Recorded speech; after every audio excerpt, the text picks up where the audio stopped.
दिनै 2 मार्च बर' हारिनि मोनसे गोसोखांथाव जारिमिनारि सान। दिनैनि सानखौ रावबो बर'फ्रा बावनो हाया। दिनैनि बे जारिमिनारि सानावनो बर' माहारिया बर' हारिनि थामोनथा आरो रैखाथिनि थाखाय आलादा रायजो बड'लेण्ड सोमावसारजेनदोंमोन। थांनाय 1987 मायथाइनि 2 मार्चनिफ्राय बड'फा उपेन्द्रनाथ ब्रह्मनि दैदेननायाव बर'नि माहारियारि आफाद एबसुआ बर' हारिनि थामोनथा आरो रैखाथिनि थाखाय आलादा रायजो बड'लेण्डखौ दाबि खालामजेनदोंमोन। दिनैनि जारिमिनारि सानखौ आसाम रायजोनि बयबो बर'फ्रा गोसोखांदों। गुबुन गुबुन जिल्ला एबसु, दखरा एबसु, लोगोसे दालाइसा एबसुफोरा गाव गावनि मावख'आव रायजो राजाफोरखौ लाफाना मेहेरगोनाङै आफादनि फिरफिला बिरहोनाय, बड'फानि सावगारियाव बिबार बावनाय आरो मुंख्लं बावनाय हाबाफारिजों बड'लेण्ड दाबि सानखौ फालिदों। सिगांनिफ्रायनो फालिबोनाय बायदि बे खेबावबो बर' माहारिया बे सानखौ बोजबना मेहेरगोनाङैनो फालिदों।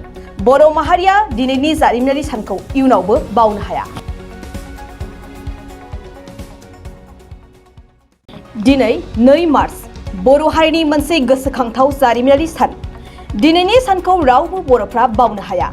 दिनैनि बे जारिमिनारि सानावनो बर' माहारिया बर' हारिनि थामोनथा आरो रैखाथिनि थाखाय आलादा रायजो बड'लेण्ड सोमावसारजेनदोंमोन। थांनाय 1987 मायथाइनि 2 मार्चनिफ्राय बड'फा उपेन्द्रनाथ ब्रह्मनि दैदेननायाव बर'नि माहारियारि आफाद एबसुआ बर' हारिनि थामोनथा आरो रैखाथिनि थाखाय आलादा रायजो बड'लेण्डखौ दाबि खालामजेनदोंमोन।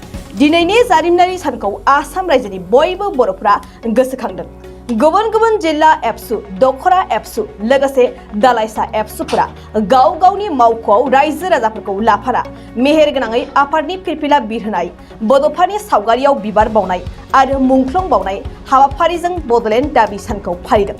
सिगांनिफ्रायनो फालिबोनाय बायदि बे खेबावबो बर' माहारिया बे सानखौ बोजबना मेहेरगोनाङैनो फालिदों। बर' माहारिया दिनैनि जारिमिनारि सानखौ इयुनावबो बावनो हाया।